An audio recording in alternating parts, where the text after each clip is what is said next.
Olá, sejam muito bem-vindos e bem-vindas a mais um FATIPcast, esse projeto da Faculdade de Teologia da Igreja Presbiteriana Independente de São Paulo, que visa disponibilizar para vocês, para toda a igreja, para todo o povo cristão, temas da teologia cristã para a sua reflexão, a sua edificação. E hoje o nosso tema é a FATIP e a prática da meditação cristã. Está conosco aqui o professor reverendo Valdinei Ferreira. Obrigado, Valdinei, está aqui com a gente. Obrigado. O professor Valdinei, ele é professor, docente aqui da casa, na área de homilética, sociologia, protestantismo e cultura e outras disciplinas. E ele é pastor da nossa igreja, da IPI do Brasil, já há 32 anos. Então, nós vamos bater um papo aqui sobre a meditação, que é um tema que ele tem trabalhado já há algum tempo, e ele, inclusive, vai poder falar também sobre isso. Ele lidera aqui, coordena um grupo de pesquisa na área da meditação. Então, professor Valdinei. Oi, Marcos, eu quero agradecer o convite, né? Para mim é uma alegria, uma honra estar participando desse projeto novo, né, de usar esse espaço, esse recurso para a gente levar até a igreja temas ligados à educação teológica, a FATIP, e temas que possam ajudar também a igreja no seu desenvolvimento, no seu crescimento. Então, obrigado pelo convite e estou muito feliz de poder participar aqui e conversar sobre o tema da meditação. Que bom, que bom. Então vamos lá. Começo fazendo uma pergunta para você aí, né? Qual a diferença da meditação cristã, que é a proposta, né, para as outras meditações das religiões orientais, como o hinduísmo, o budismo e outras, né, que também tem essa prática da meditação? É interessante que a meditação, né, assim como a oração, assim como a música, é um tipo de prática que está presente em todas as tradições religiosas, né, com variações, obviamente, mas todas as tradições religiosas têm algum tipo de meditação. E a meditação cristã, ela partilha com as meditações de outras tradições religiosas, assim como com as versões secularizadas da meditação, ela partilha alguns elementos que são comuns, né, do ponto de vista de uma prática, de uma técnica. Por exemplo, o que a gente, na linguagem do jargão da meditação, dos estudos hoje, se fala de âncora, que é aquele ponto de fixação da atenção. Então, todas as meditações, elas terão uma âncora. Há algumas meditações que usam, por exemplo, eles falam de âncora aberta, atenção aberta, mas a ideia é você manter a atenção, né? O foco ainda que ele esteja mudando. Então, isso é comum a todas as meditações. Todas as meditações, elas vão partilhar algum tipo de ensino em relação à postura corporal também, como parte da prática, né? Então, nesse sentido, há um terreno comum, e eu diria, a gente pode mais adiante falar de benefícios da meditação, e em geral, né, os benefícios psicoemocionais e psicofísicos, eles são partilhados igualmente, né? Agora, o que tem de diferente na meditação cristã? O cristão, ele medita como uma forma de estar em comunhão com Deus, de abrir-se para Deus e de, nessa comunhão com Deus, conhecer a Deus e ser conhecido por Deus. Então, a motivação, os benefícios psicoemocionais e psicofísicos, eles existem, mas eles não estão em primeiro plano. Ou seja, o cristão, hoje tem muito, principalmente com mindfulness, a meditação para melhorar a performance. Então, o executivo quer ser um executivo mais focado, ter um desempenho melhor, então ele vai meditar para ele melhorar o desempenho. Numa sociedade de resultados, de eficiência, a meditação acaba, como outras coisas também, sendo puxada para essa lógica.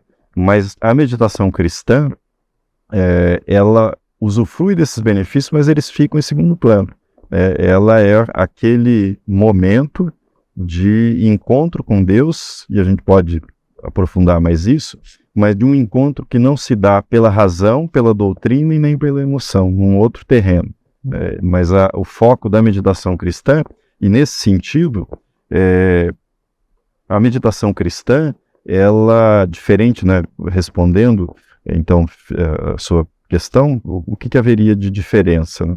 O cristão, ele medita para conhecer a Deus e para ser conhecido, e para ter o fruto da meditação, que é o fruto do Espírito, né, que é paz, alegria, tudo aquilo que está descrito em Gálatas 5:22. Então a meditação é um recurso importante para você desenvolver o fruto do Espírito.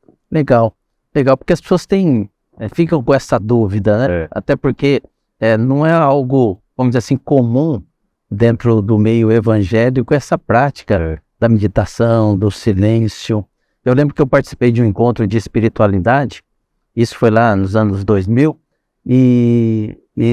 quem era o preletor é o pastor James Houston, o professor James Houston, lá de Vancouver, no Canadá.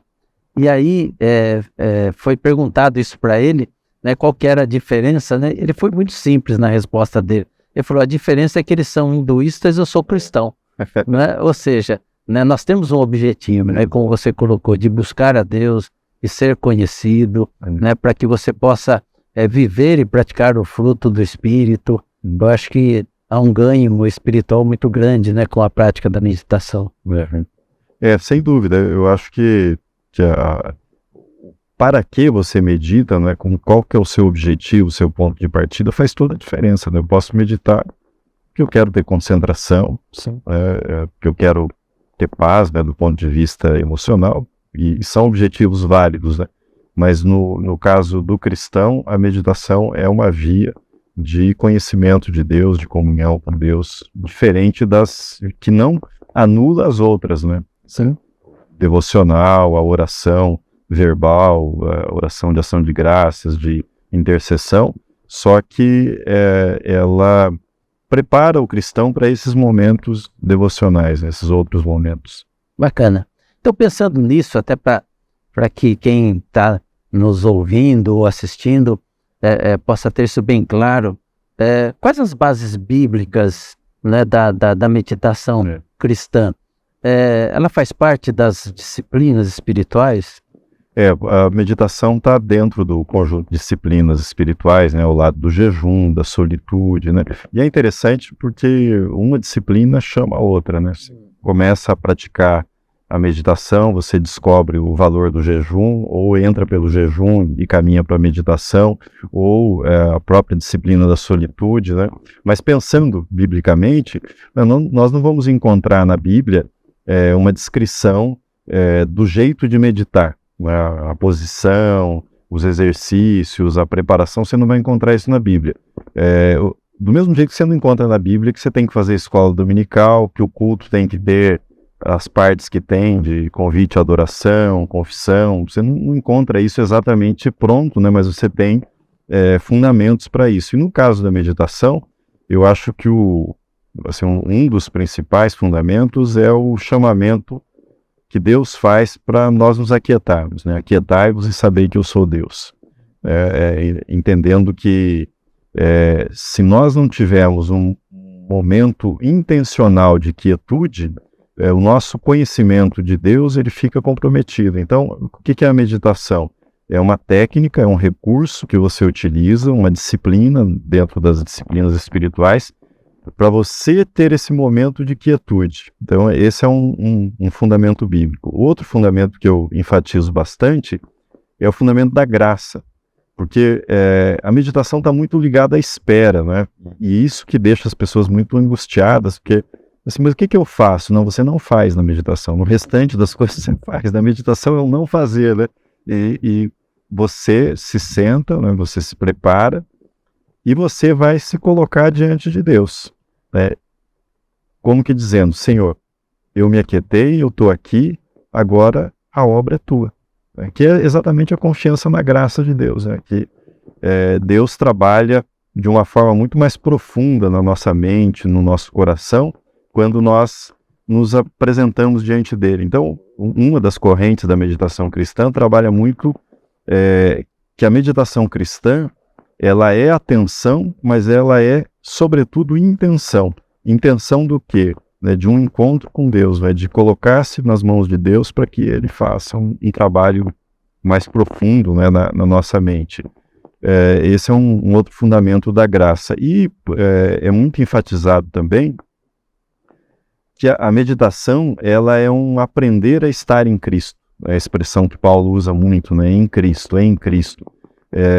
A meditação, ela é um repouso em Deus. Você aprende a descansar em Deus. E esse exercício que você tem da quietude de 20, 30 minutos todos os dias, ele se espalha para outras áreas da vida. E aí você se percebe nesse exercício que você vai fazendo, em outras áreas, aprendendo a repousar em Deus, e esse repousar em Deus te dá forças para agir, com muito mais vigor e empenho em todas as esferas da vida. E pensando nisso, Valdinei, nós vivemos numa sociedade do barulho, né? Ela é muito barulhenta, e isso invade também as nossas igrejas. Essa questão do barulho, parece que quanto mais alto o som, melhor, mais emociona, mais as pessoas gostam. Eu costumo dizer que até na oração silenciosa as pessoas não conseguem ficar em silêncio, elas aguentam muito pouco. Daqui a pouco começa a incomodar, começa a pigarrear, e elas, porque o silêncio incomoda muito as pessoas. Nós não somos da prática do silêncio, da quietude. Então a prática da meditação, eu acho que traz para nós essa questão de ouvir a Deus, porque a gente não tem espaço para Deus falar. É a gente que está sempre falando, é a gente com os nossos discursos, com as nossas resenhas, narrativas e assim por diante. Eu acho que a meditação, ela abre esse espaço para a gente ouvir aquilo que Deus quer nos falar. A gente lê o texto bíblico, a gente tem que deixar Deus falar conosco. Eu acho que tudo isso ajuda, fazendo com que o cristão aprenda a ouvir a Deus. Isso é muito interessante, Você falou que eu leciono homilética, e um dos meus projetos é fazer um sermão do silêncio. O sermão tem a proclamação, a fala, mas criar espaços durante o sermão que propiciem uma reflexão sobre o papel do silêncio na nossa vida. Tem duas coisas, Primeiro, tem esse ruído de fato externo, do barulho que a gente tem, seja do volume alto e dos sons, numa cidade, principalmente como São Paulo, que são incessantes. Mas também tem um ruído interno, porque cerca de 40% dos nossos pensamentos, eles são auto-iniciados, no sentido que eles são provocados por estímulos internos, não necessariamente de um barulho externo, de um ruído externo. Então, a gente tem que administrar essas duas coisas, o barulho externo e um barulho interno que já existe na nossa cabeça, das memórias, da ansiedade, das expectativas, dos planos que a gente faz. E a meditação, ela acaba sendo esse exercício do silêncio, porque você aprende a fazer o silêncio corporal, que é você aquietar o seu corpo, e isso é muito importante porque do mesmo jeito que a agitação da mente se reflete num corpo agitado, a quietude do corpo também se reflete num acalmar da mente, A quietude do corpo, a quietude, o silêncio, dos olhos. Também hoje a gente tem um excesso de estímulos visuais, que vai muito além da nossa capacidade de processamento, e o silêncio auditivo também, que é importante, que é isso que você está se referindo, da gente educar para ficar confortável com esses períodos de silêncio. E a meditação, ela vai num quarto tipo de silêncio, que é o silêncio da mente, que é você aprender a fazer um tipo de gestão dos pensamentos que representam um tipo de silenciamento da mente, Porque, em geral, as pessoas não conseguem lidar bem com o silêncio porque tem muito barulho interno, Então, o ruído externo é um jeito de você ficar abafando esse barulho interno. E a meditação, te ensina a lidar com esse barulho interno de um outro jeito. Calar a nossa consciência, né? Sossegar a alma, né? Como diz o salmista. Exatamente. E existe algumas referências, né, nessa área da meditação. Eu gosto de falar bastante isso para os alunos quando falo da Idade Média ali, porque há um preconceito com a Idade Média, né? Como escreveu Justo Gonzalez na Era das Trevas, então parece só teve coisa ruim, né, da Idade Média, mas houve esses movimentos de resistência daqueles que saíram para o deserto, né, para as cavernas, né, e no transcorrer, né, os mosteiros tinham as celas, né, que era um momento de recolhimento, de silêncio, de quietude, e no transcorrer aí apareceram algumas figuras como Teresa de Ávila, São João da Cruz. Esse movimento ele é muito interessante, né? Eu acho que o que a gente precisa diferenciar, né? Nós somos gratos pela reforma e esse é o leito, né? A nossa tradição é a tradição reformada e toda a elaboração que os reformadores fizeram da doutrina, mas se a gente recua, né, para os pais do deserto, a partir do quarto século, a gente precisa lembrar primeiro que o acesso ao texto da Escritura não era um acesso, a imprensa vem depois com a própria reforma, né? Então havia uma preocupação dessas pessoas, como é que eu interiorizo as Escrituras? Como é que eu conheço a vontade de Deus e conhecendo a vontade de Deus, principalmente, como é que eu interiorizo as Escrituras? E esse movimento da espiritualidade do deserto era um movimento que frisava muito descer do intelecto para o coração. A Escritura que é conhecida no intelecto, a oração que é conhecida no intelecto, que ela passasse para o coração. E acho que eles cumpriram bem essa missão, só que ficou mais restrito à Igreja Oriental, né?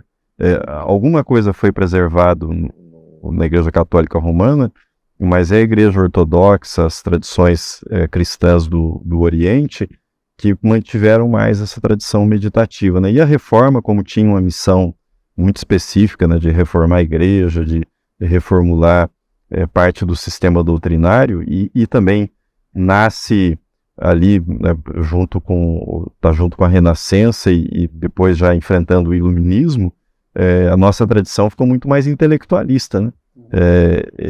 E depois vem uma reação, que é o romantismo, que vai para o lado da emoção, né, que é o que a gente acaba tendo até hoje, né, no pentecostalismo. E essa tradição da interiorização da palavra de Deus pela meditação, né, da descida da mente ao coração, ficou mais restrito ao Oriente, mas nós somos devedores, né, esses pais do deserto e essa tradição que avança para a Idade Média, que é muito forte, né? Importante ser redescoberta e que é tradição cristã, né? Porque precede a própria romanização da igreja. Sim, vale a pena a gente ler esses autores aí, essa história.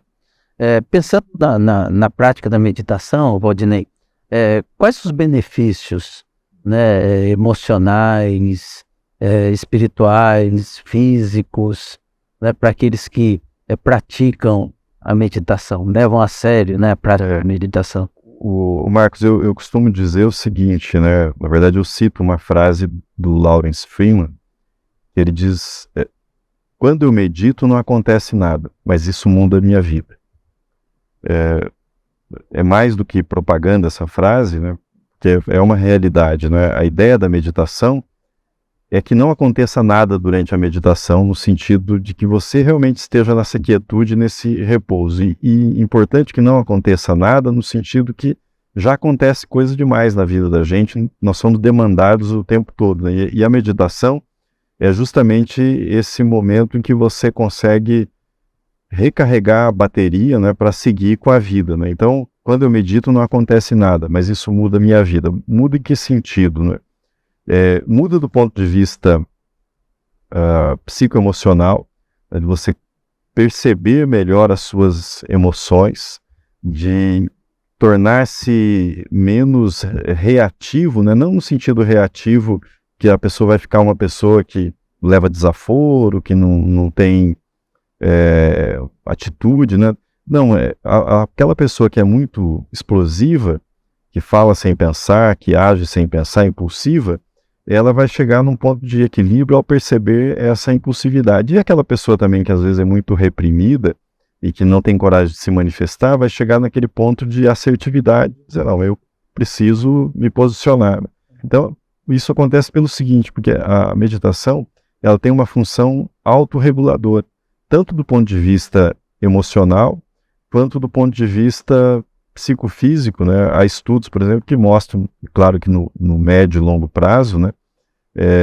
Pessoas que tiveram melhora na pressão arterial, diabetes, porque ela promove essa autorregulação do organismo. Eu tenho acompanhado nos cursos que tenho dado, pessoas que têm relatado melhora de enxaqueca, melhora no sono, tinha dificuldade para dormir, para pegar no sono, insônia, né, e melhora porque tem esse efeito de autorregulação. E isso por uma razão muito simples, né? A gente tem no cérebro a parte mais primitiva, que é chamada amígdala, que é diferente dessa amígdala aqui, né? A amígdala que está bem no meio tem um formato parecido, que é a parte reativa, né? Que é da ansiedade, da impulsividade. E a meditação fortalece outras redes neurais que são mais analíticas, lógicas, que ajudam no distanciamento. Então, ao fortalecer essas redes, ela diminui a ansiedade, né? Ao diminuir a ansiedade, a vida da pessoa fica melhor, né? Com menos ansiedade. Sim, sim. A ansiedade rouba a vida da gente, né? Eu tenho um ditado que eu já usei algumas vezes, né? Que a ansiedade é uma cadeira de balanço, né? Faz muito movimento, mas não te leva a lugar nenhum. Nem deixa descansar, né? Porque a cadeira de balanço pelo menos deixa descansar. Exatamente. E assim, Odinei, para quem está nos ouvindo, está nos assistindo aí, e está interessado nessa questão da prática, quer iniciar uma prática de meditação, como é que ela faz? Como é que inicia isso? Olha, você tem vários recursos, né? Algumas coisas importantes, né, de dizer. A meditação, pessoas que têm esquizofrenia, são as pessoas que a meditação não é indicada. Se a pessoa está com depressão, comunica o seu terapeuta, o seu médico, o seu psiquiatra que você está fazendo meditação, ouve, né, essas instruções que, em geral, as contraindicações são muito reduzidas, né, e o lado bom, né, tem saído vários estudos que, por exemplo, pessoas que praticam meditação substituíram ansiolítico com êxito. A meditação teve o mesmo efeito do ansiolítico sem os efeitos colaterais, né?